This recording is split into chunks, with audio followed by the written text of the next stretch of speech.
दोस्तों नमस्कार। जिस शख्स ने 10 बरस पहले भारत के भ्रष्टाचार को निशाने पर लिया था, आज वही शख्स भ्रष्टाचार के कटघरे में है। जिस शख्स ने 10 बरस पहले यह मुनादी की थी कि इस देश के भीतर जो भी भ्रष्टाचारी होगा उसके खिलाफ 6 महीने के भीतर कार्रवाई की जाएगी, 10 बरस के बाद उसी नेता के खिलाफ सीबीआई कार्रवाई करने को तैयार है। सही मायने में बीते 10 बरस में भारत की समूची राजनीति भ्रष्टाचार को लेकर तो नहीं बदली, लेकिन गवर्नेंस और राजनीति के जो तौर तरीके बीते 10 बरस में इस देश ने देख लिया, अब शायद वह आखिरी मुकाम पर है। अरविंद केजरीवाल ने 2012 में जब राजनीति की शुरुआत की थी तो निशाने पर इस देश के तमाम बड़े पॉलिटिशियंस थे। उसमें इस देश में सत्ता चलाने वाले भी थे, विपक्ष की राजनीति करते हुए बीजेपी के नेता भी थे। यानी क्या कांग्रेस और क्या बीजेपी, बकायदा नेताओं के नाम आवाज देकर मंच से बोले जाते थे और उसके बाद लिस्ट सुनाई जाती थी। उस फेरिस्त में इस देश की जनता तालियां बजलाती थी। उसे यह महसूस होता था इस देश के भीतर में करप्शन अब तो खत्म होगा। लेकिन 10 बरस के बाद देखिए किस तरीके से चक्का घूमा और राजनीतिक सियासत को साधते हुए मौजूदा राजनीतिक सत्ता ने ही अरविंद केजरीवाल को करप्शन के कटघरे में लाकर खड़ा कर दिया। और ऐसे वक्त किया जब इस देश की राजनीति में सत्ता के निशाने पर समूचा विपक्ष है। उस विपक्ष में कोई एक राजनीतिक दल या एक राजनीतिक दल का नेता नहीं है। कहीं का डिप्टी सीएम है, कहीं का मंत्री है, कोई कैबिनेट मिनिस्टर है, कोई पूर्व सीएम है, कोई पूर्व डिप्टी सीएम है, और मौजूदा वक्त के सीएमओ के खिलाफ भी जो अलग अलग फाइलें तैयार की गई, उसमें कल कौन जेल में होगा कोई नहीं जानता है। तो क्या अरविंद केजरीवाल और उसकी आम आदमी पार्टी ने इस दौर में अपनी जो ताकत दिखाई राजनीतिक तौर पर, वह भी गुजरात में घुसकर, यानी जिस गुजरात के भीतर इससे पहले के चुनाव में महज 29,000 वोट मिले थे, उसी पॉलिटिकल पार्टी को पिछले बरस गुजरात के भीतर जब 41 लाख से ज्यादा वोट मिल गए, तो सवाल क्या बड़ा हो गया? क्या वाकई अरविंद केजरीवाल ने इस देश की राजनीति के भीतर दिल्ली से जो एक शिक्षा और स्वास्थ्य का मॉडल खड़ा किया, उसने पारंपरिक राजनीति की चूल्हें हिला दी? क्या इस दौर में करप्शन और इस दौर में पॉलिटिकल फंडिंग की जो ताकत तमाम पॉलिटिकल पार्टीज की चलती थी, उसमें जब बीजेपी ने सत्ता में आने के बाद हर पाइपलाइन को बंद कर दिया, बावजूद इसके पंजाब में चुनाव जीतकर आम आदमी पार्टी ने क्या इसका एहसास करा दिया कि राजनीति अब नए तरीके से करना वो जानती है? क्या यही वो परिस्थिति है जिसने कटघरे में लाकर अरविंद केजरीवाल को खड़ा कर दिया है? क्योंकि सवाल शराब नीति का है या शराब नीति से कहीं आगे की उस राजनीति का है जिसके आश्रय मौजूदा राजनीतिक सत्ता को इस बात का एहसास होने लगा है कि अगर चंद कदम ये और चले तो आने वाले वक्त में सियासत नहीं बल्कि वह राजनीति डोलने लगेगी, जिस राजनीति को कभी आरएसएस ने सींचा, कभी अपने तरीके से इस देश के उस आंदोलन के पीछे भी आकर खड़ी हो गई, जिस आंदोलन ने कांग्रेस की चूल्हें हिला दी और उस आंदोलन से जमा हुए उस परसेप्शन को अपने साथ ले लिया। और मौजूदा वक्त में यही परिस्थितियों ने दोनों को एक दूसरे के सामने लाकर खड़ा कर दिया है, क्योंकि एक तरफ नरेंद्र मोदी की सत्ता है, दूसरी तरफ अरविंद केजरीवाल का अपना साम्राज्य है। सत्ता और साम्राज्य के भीतर का अंतर यह है कि दोनों दिशाओं में सत्ता एक व्यक्ति के हिसाब से चल रही है और साम्राज्य जो बनाया जा रहा है वह एक व्यक्ति की सोच से बन रहा है। ऐसी स्थिति इस देश के भीतर में कभी नहीं थी जब विपक्ष बिखरा हुआ हो, विपक्ष कमजोर हो चला हो, विपक्ष की हर नब्ज किसी न किसी ईडी और सीबीआई की फाइल में दर्ज हो। ऐसे वक्त में अरविंद केजरीवाल को सीबीआई की तरफ से बुलावा आना और कल जब उनकी पेशी होगी उसके बाद की राजनीति इस देश के भीतर में किस दिशा में जाएगी, इसका इंतजार शायद समूचा देश कर रहा है। लेकिन आइए आज चंद पन्ने खोलने की जरूरत है। क्यों इस बदलती राजनीति में अरविंद केजरीवाल गले की फांस मौजूदा मोदी सत्ता की बन चुके हैं? क्यों अरविंद केजरीवाल अपने तौर पर जिस विपक्ष की अगुवाई की दिशा में बढ़ना चाहते हैं, विपक्ष उन्हें अगुवाई करने की दिशा में ले जाना चाहता नहीं है? और इन टकराव के बीच अगर कल सीबीआई कौन सी कार्रवाई करती है और इससे पहले दिल्ली के दूसरे और तीसरे नंबर के नेता जब जेल में हैं, यानी मनीष सिसोदिया और सत्येंद्र जैन, तो क्या उसके बाद अरविंद केजरीवाल का नंबर आएगा? कई पन्ने आज एक एक करके इसलिए खोलिए क्योंकि भारत की राजनीति में ठीक 10.5 बरस पहले जब आम आदमी पार्टी आई थी, तब किसी ने नहीं सोचा था यह एक राष्ट्रीय पार्टी बन जाएगी, और किसी ने नहीं सोचा था कि शरद पवार और ममता बनर्जी की पार्टी और सीपीआई सरीखी वामपंथी पार्टी राष्ट्रीय पार्टी का दर्जा खत्म हो चुका होगा। लेकिन जरूरत मौजूदा राजनीति की इसकी नहीं है। इसके जरिए हो सकता है आम आदमी पार्टी को अब कहीं ज्यादा राजनीतिक सुविधाएं मिले, हो सकता है पॉलिटिकल फंडिंग का दायरा बढ़ जाए, हो सकता है इलेक्ट्रल बॉन्ड जो ज्यादातर कहते हैं कि बाहर के पैसे से ही आता है, उस रास्ते आम आदमी पार्टी के दरवाजे और खुल जाएं। तो क्या आम आदमी पार्टी को खत्म करने की दिशा में आखिरी हाथ केजरीवाल पर डाला गया है, या केजरीवाल इस राजनीति से निकलकर भारत की राजनीतिक व्यवस्था के भीतर एक नए नायक के तौर पर तो नहीं उभर आएंगे? इन दोनों सवालों के बीच आज चलना शुरू कीजिए। इसलिए चलिए क्योंकि एक पहले फहरिस्त देखिए। दिल्ली के डिप्टी सीएम जेल में है, बिहार के डिप्टी सीएम हर दिन ईडी के दरवाजे पर दस्तक दे रहे हैं, महाराष्ट्र के डिप्टी सीएम रह चुके अजीत पवार बीजेपी का गुणगान कर रहे हैं, उन्हें मोदी सत्ता अच्छी लगने लगी है।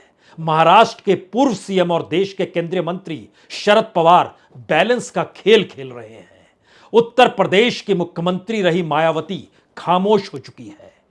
मुख्यमंत्री रहे अखिलेश यादव भी बैलेंस भरी जुबान से कुछ कहना तो चाहते हैं, लेकिन बार बार गले की फांस कहीं उनके अतीत को लेकर सामने खड़ी तो नहीं हो जाती है। पश्चिम बंगाल के मुख्यमंत्री फंस चुकी हैं इस प्रोसेस में कि कार्रवाई होगी तो दर्जनों नेता उनके जेल में होंगे और उनके खिलाफ भी फाइल खुल जाएगी जो बनी हुई है।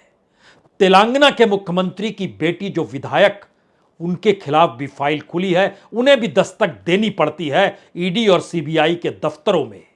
झारखंड के मुख्यमंत्री कभी भी जेल जा सकते हैं, एक आदेश भर की जरूरत है जो चुनाव आयोग ने अपने पास दबा के रखा है।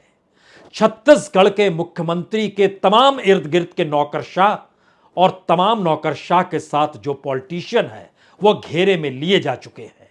राजस्थान के मुख्यमंत्री के भाई की फाइल ईडी के पास तैयार है, जिस दिन इच्छा होगी मूव कर जाएंगे। और इन परिस्थितियों के बीच अरविंद केजरीवाल दिल्ली के मुख्यमंत्री को सीबीआई दफ्तर के सामने दस्तक देनी है। तो क्या सीबीआई उन्हें बख्श देगी? जिन सवालों का जवाब चाहिए उन सवालों के जवाब को खारिज करते हुए अरविंद केजरीवाल आज फिर मीडिया के सामने आए। कहते कहते यहां तक कह गए कि अगर मैं भ्रष्ट हूं तो फिर दुनिया में दूसरा कोई भी ईमानदार नहीं है। और इसके साथ उन्होंने कहा जिस 14 फोन को नष्ट करने का आरोप, तोड़ने का आरोप उनके डिप्टी सीएम मनीष सिसोदिया पर लगा, उसमें अगर सीजर रिपोर्ट देखिए तो ईडी के पास तो 4 फोन है ही, एक फोन सीबीआई के पास है और बाकी के जो 9 फोन हैं वह तो अलग अलग कार्यकर्ताओं और कैडर के पास काम कर रहे हैं, सभी एक्टिव हैं। नष्ट किसने किया है? तो अब वो कानूनी तौर पर नौकरशाहों के खिलाफ केस करेंगे जो सीबीआई और ईडी के जुड़े हुए, जिन्होंने जो हलफनामा दिया, जो कोर्ट को सौंपा, उसके खिलाफ कार्रवाई करेंगे। भारत की राजनीति में इतनी बड़ी तादाद में पॉलिटिशियन को कटघरे में खड़ा कर जेल के रास्ते को दिखलाने की स्थिति इससे पहले कभी थी तो वो इमरजेंसी के वक्त थी। लेकिन तब इमरजेंसी लगी थी और तब सत्ता ने कहा था कि आपके सारे अधिकार छीन लिए गए, राजनीति करने की इजाजत नहीं। मौजूदा वक्त में ऐसा कुछ भी नहीं कहा गया है। तो आइए एक एक पन्ने आम आदमी पार्टी के इसलिए खोलिए क्योंकि वह कौन सी स्थिति है जो इस देश की मौजूदा मोदी सत्ता को डरा रही है। किसी भी राज्य में ऐसा कोई मॉडल नहीं है जो एजुकेशन और हेल्थ को लेकर दिल्ली में खड़ा किया गया।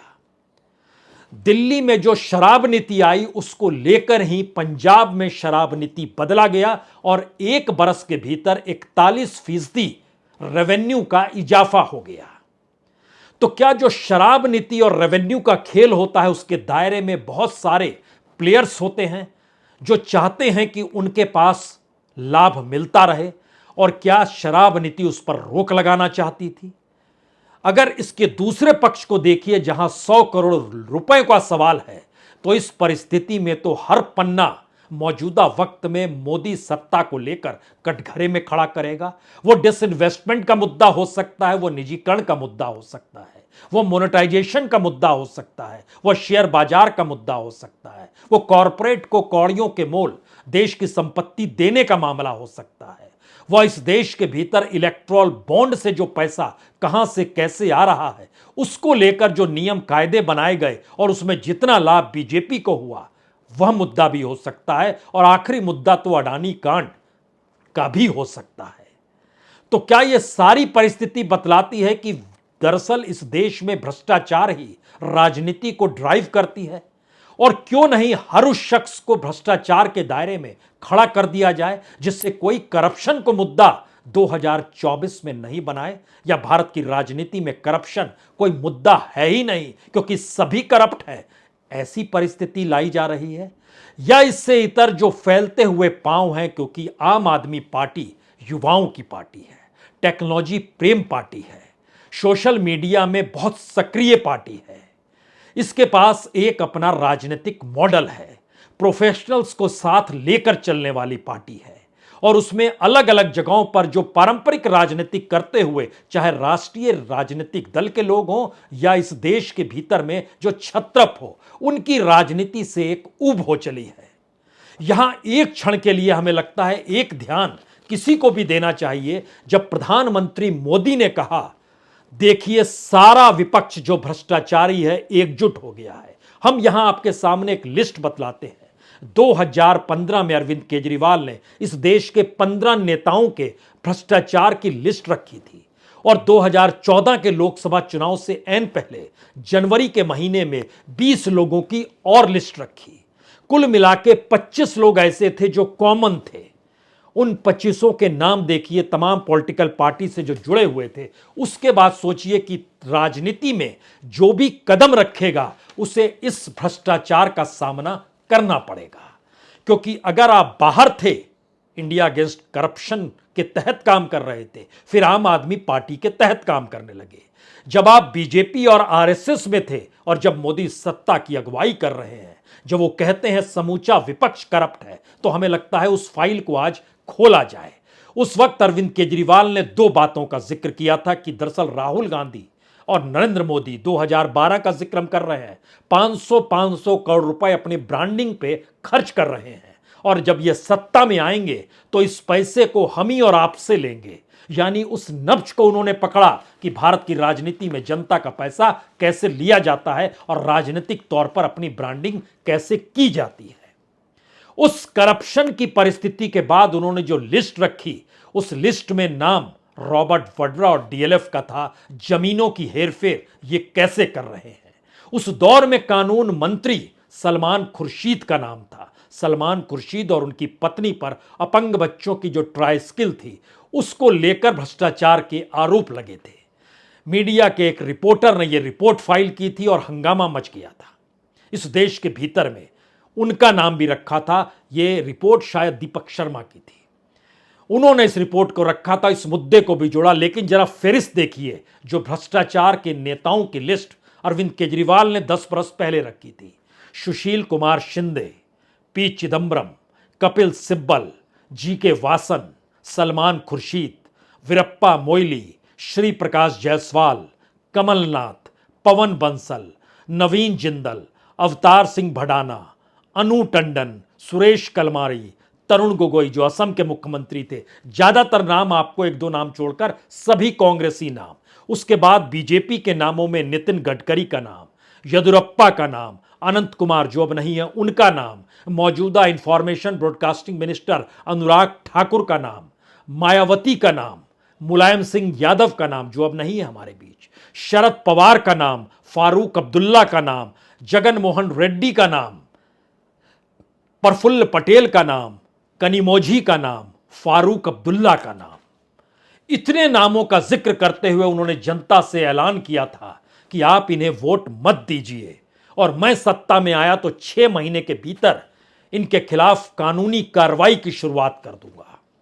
मौजूदा वक्त का सिक्का देखिए कैसी परिस्थितियों में घूमता है और भारत की राजनीति में यह बताना मुश्किल हो जाए कि कौन करप्ट है और कौन करप्ट नहीं है। एक ऐसी परिस्थिति इस देश के सामने खड़ी कर दी गई। लेकिन सवाल अगर राजनीतिक प्रतिद्वंदिता का है तो फिर आम आदमी पार्टी जिस तेजी से आगे बढ़ी है, हमें लगता है कि उसके कच्चे चिट्ठे को भी समझना चाहिए। और सवाल सिर्फ दिल्ली का नहीं है। दिल्ली में तो 2013 के चुनाव में आती है, यानी फरवरी 2013 का चुनाव, और उससे 2-3-4 महीने पहले आम आदमी पार्टी का निर्माण और इस दिल्ली की 28 सीटें जीत लेती है। कांग्रेस से खटपट 39 दिनों में सरकार चली गई। लेकिन फिर 2015 में जब चुनाव लड़ती है तो सोचिए 2014 में देश भर में डंका नरेंद्र मोदी का मचा। लेकिन 2015 में नाक के नीचे दिल्ली में 67 सीट जीत जाती है आम आदमी पार्टी, जो कभी हुआ ही नहीं था। वह हो गया, वह भी कब, महज 1 बरस से भी कम के वक्त में, वह भी दिल्ली में जब नरेंद्र मोदी प्रधानमंत्री बन गए। पहला झटका शायद प्रधानमंत्री मोदी के लिए यह जरूर रहा, देश जीत लिया लेकिन देश की राजधानी पर कब्जा नहीं कर पाए। और 2020 में कोई बहुत परिवर्तन नहीं हुआ, 62 सीट जीती गई और इस 62 सीट में 53% वोट मिले दिल्ली के आम आदमी पार्टी को, 38% बीजेपी को वोट मिले। दूसरा झटका 2020 में इसलिए क्योंकि 2019 के लोकसभा चुनाव में दिल्ली की 7 सीट पर नरेंद्र मोदी जीते थे। ध्यान दीजिए ये राजनीति क्या कहती है। ये राजनीति कहती है प्रधानमंत्री के लिए तो मोदी, लेकिन दिल्ली में मोदी नहीं। लेकिन 2019 के बाद की परिस्थिति को अगर आप परख रहे हैं, समझ रहे हैं, तो समझने की कोशिश कीजिए। पहली बार इस देश के भीतर प्रधानमंत्री की खोज हो रही है।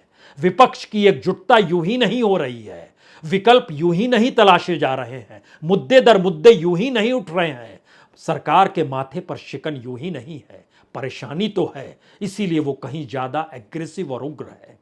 इसीलिए उसकी जुबां पर राष्ट्रवाद है, राष्ट्रीय सुरक्षा है। जब इंडिया अगेंस्ट करप्शन था तब पीछे महात्मा गांधी थे, आगे तिरंगा लिए हुए अन्ना हजारे के साथ अरविंद केजरीवाल थे।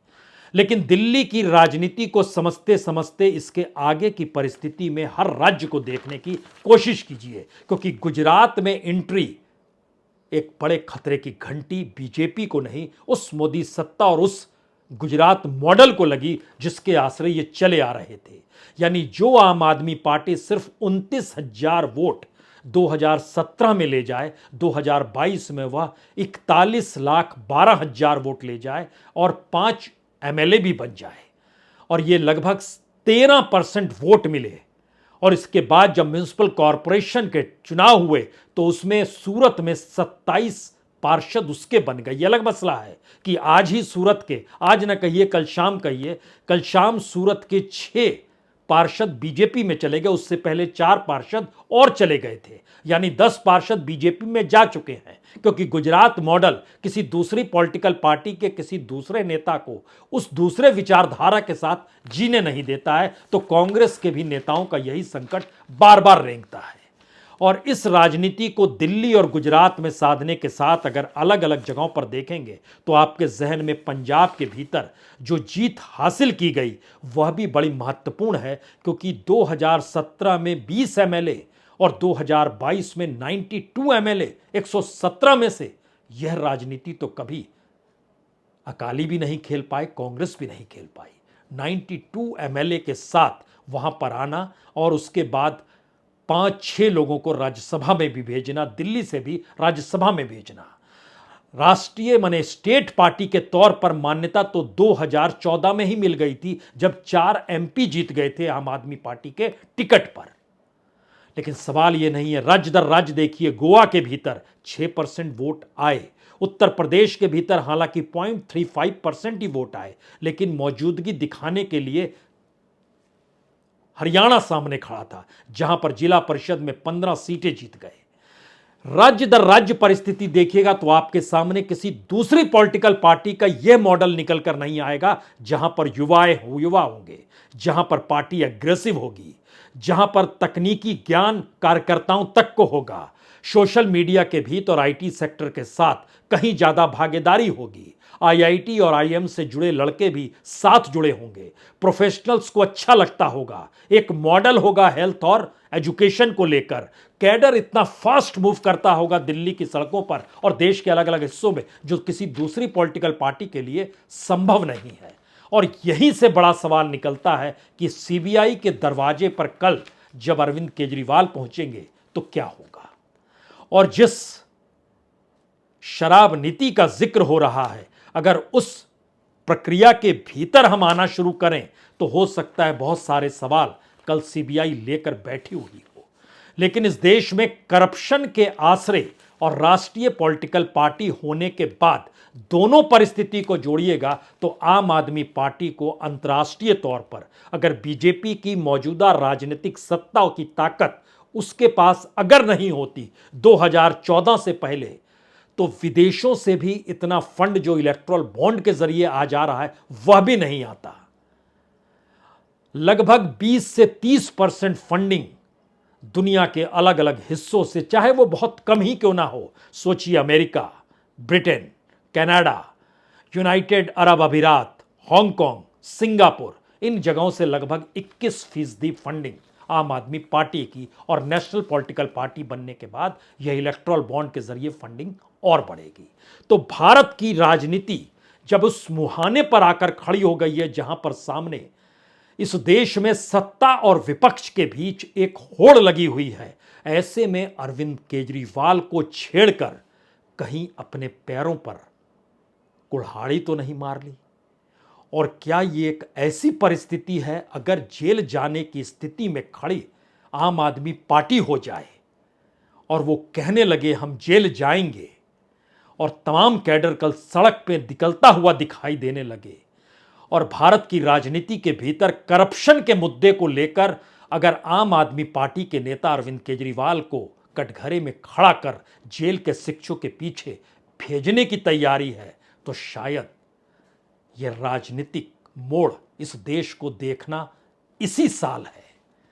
और इस साल की परिस्थितियां बतलाती हैं कि राजनीति बहुत ज्यादा उथल पुथल से गुजर रही है। जो बदलाव का घोतक है, जो विकल्प की खोज है, जो जनता के भीतर आक्रोश को जुबान देने की तैयारी है, इन तमाम परिस्थितियों के साथ कल मिलेंगे जब सीबीआई की पूछताछ खत्म हो जाएगी। उसके बाद बहुत बहुत शुक्रिया, बहुत बहुत शुक्रिया।